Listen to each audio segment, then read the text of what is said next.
ఓం సాయిరామ్. సమర్థ సద్గురు సాయినాథ్ మహారాజ్ కి జై. మన సాయి బిడ్డలందరికీ నమస్కారం. ఫ్రెండ్స్, ఎలా ఉన్నారండి? ఏం చేస్తున్నారు? అందరూ కూడా సుఖంగా సంతోషంగా ఉన్నారు అని చెప్పి అనుకుంటూ ఉన్నాను.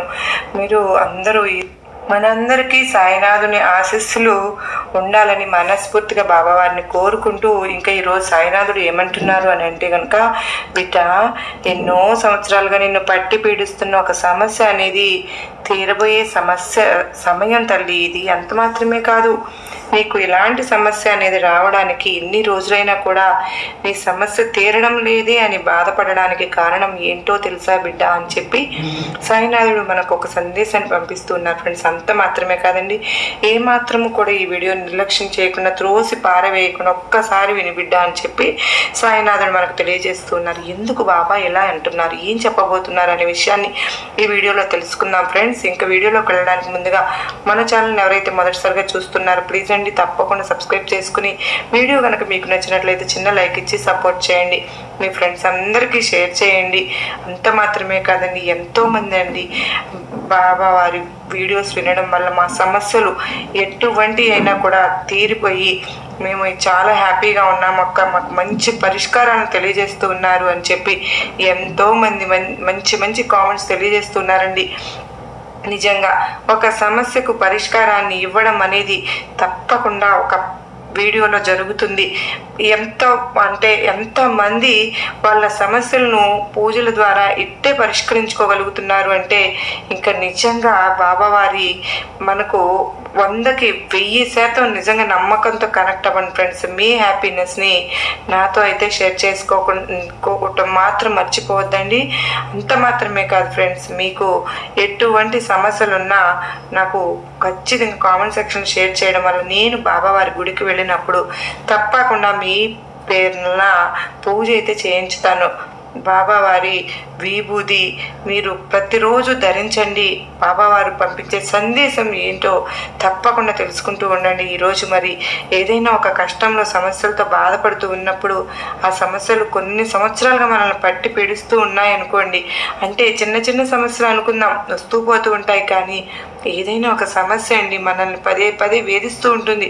అది ఎన్నో సంవత్సరాలుగా 5 ఏళ్ళు అంటే 8 ఏళ్ళు 10 ఏళ్ళు 15 ఏళ్ల నుంచి కూడా బాధపడే వాళ్ళు చాలామంది ఉన్నారు. ఫ్రెండ్స్, అటువంటి సమస్య కనుక మీలో ఎవరికైనా ఉంటే ఈరోజు ఒక 5 సంవత్సరాల నుంచి బాధపడుతున్న ఒక సమస్య అనేది తీరబోయే సమయం తల్లి ఇది. అంటే ఏ సమస్యకైనా పరిష్కారం అనేది ఉంటుందండి.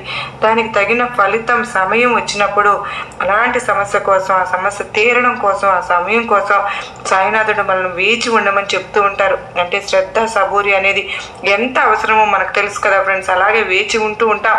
అలా ఉన్న ఒక భక్తురాలకండి బాబావారు చెప్పిన విషయం అండి.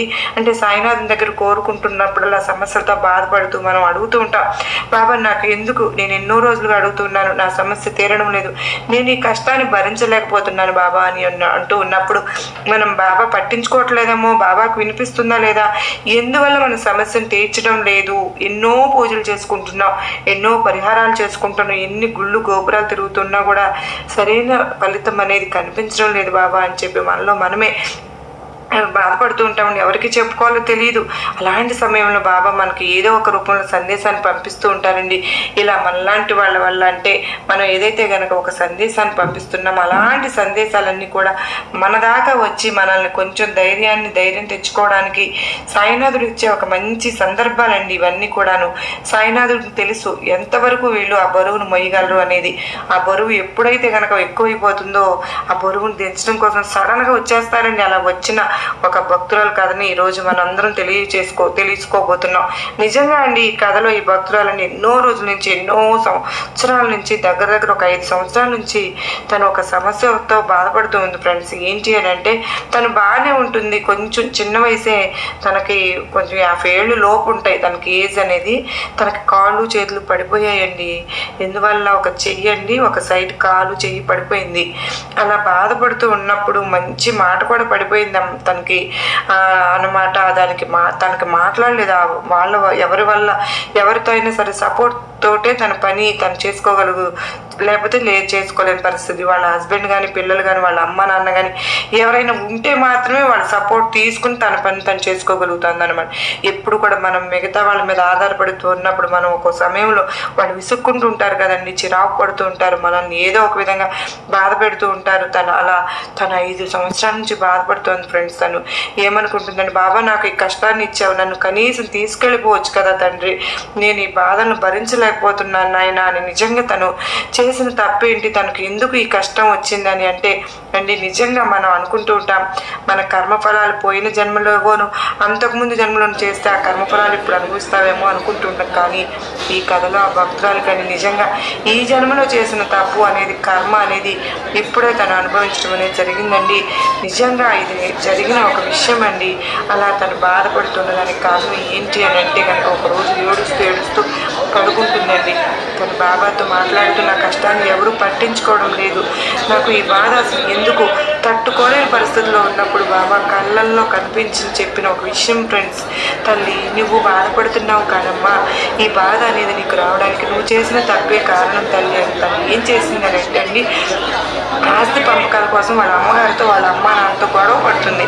అంటే వాళ్ళ అన్న తమ్ముళ్ళకి అందరికీ కూడా సంభాగం ఇస్తారు. వాళ్ళ ఇంట్లో వాళ్ళు తీసుకుని ఏం చేస్తుందంటే రావాల్సిన డబ్బు అనేది తనకు సరిగ్గా తక్కువ ఇచ్చారని చెప్పి అంత మాత్రమే కాకుండా వాళ్ళకి ఎక్కువ అమౌంట్ వెళ్తుందని, ఆ అమౌంట్ అనేది అందరికీ సమానంగా పంచాలి కదా, నాకు ఇంకా కూడా ఎక్కువగా ఇవ్వాలి అని చెప్పి వాళ్ళతో వాళ్ళ అమ్మ నాన్నతో పోట్లాడుతుంటుంది, గొడవ పడుతుందండి.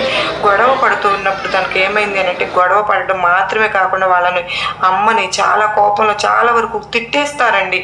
అమ్మాయి బాగా తిట్టడం మాత్రమే కాకుండా వాళ్ళ అమ్మని కొట్టడానికి చెయ్యి ఎత్తేస్తుంది. ఆవిడ చెయ్యి ఎత్తిందంటే తను తోసేసింది అనమాట.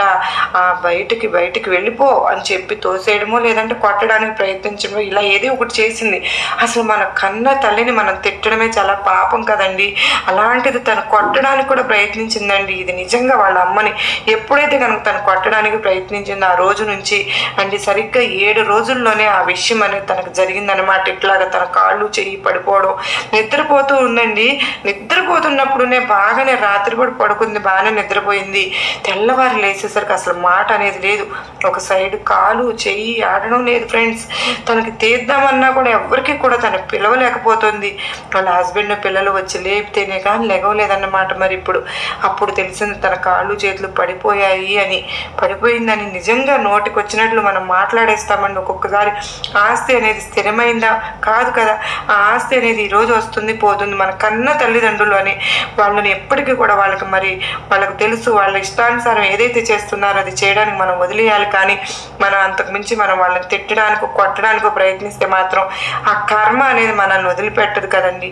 అందువల్ల ఆ చేసిన తప్పు వల్లే తను ఇలా అనుభవిస్తున్నావు, ఈ బాధను అనుభవిస్తున్నావు అని బాబావారు తన కళలో కనిపించి చెప్పడం అనేది జరిగింది ఫ్రెండ్స్. అప్పుడు తెలుస్తుంది అనమాట తను చేసిన తప్పు ఏంటి, ఆ తప్పుకి ఇంత శిక్ష పడుతుందా మనకు కూడా. నిజంగా తన తప్పు తను రియలైజ్ చేసుకుంటూ నిజంగా తనకి కొంచెం ఎప్పుడైతే తప్పు తెలుసుకుందో అప్పటి నుంచి తనకు కొంచెంగా నయం అవడం కూడా అనేది జరిగిందన్నమాట.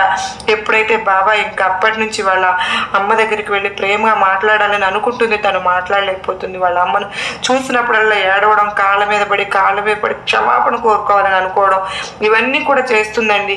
తన కర్మఫలాలు ఇంకా కొంచెంగా తగ్గుతూ వస్తూ ఉన్నాయి ఫ్రెండ్స్. అలాగే మనం కూడా తప్పు ఏంటా, మనం ఏం చేసామనేది కూడా మనం ఒకసారి ఆలోచించుకుని దానికి తగిన పరిష్కారం అనేది చేస్తే ఖచ్చితంగా మనకు ఆ సమస్యలు ఎలాంటి కష్టమైన సమస్య అయినా సరే మనకు తీరిపోతుందని చెప్పి సాయినాథుడు తెలియజేస్తున్నారు. ఇంకా ఈరోజు ఈ వీడియోలో సాయినాథుడు అత్యద్భుతమైనటువంటి సందేశాన్ని మనకు తెలియజేశారు కదండి. నిజంగా జరిగిన దాన్ని ఇలా ఒకరి నుంచి ఒకరికి బాబావారు తెలియజేస్తూ ఉంటారండి. మనం చేసుకున్నదే మనకు వెంట వస్తుంది అని చెప్పి బాబావారు అత్యద్భుతంగా చెప్పారు. మీకు నచ్చింది కాదు, నచ్చిందని అనుకుంటున్నాను. నచ్చింది అని అనుకున్న ప్రతి ఒక్కరూ కూడా సాయినాథునికి చిన్న లైక్ ఇచ్చి ఓం సాయిరామ్ అని కామెంట్ సెక్షన్లో అయితే షేర్ చేయండి. మీరు మీ నుంచి కోరుకునేది నేను ఇది ఒకటి మాత్రమే. తప్పకుండా మీ సపోర్ట్ నాకు ఎంతగానో అవసరం. మరలా కలుసుకున్నంత వరకు అందరికీ నమస్కారం అండి. ఓం సాయిరామ్. సర్వే జన సుఖినో భవంతు. లోకా సమస్త సుఖినో భవంతు.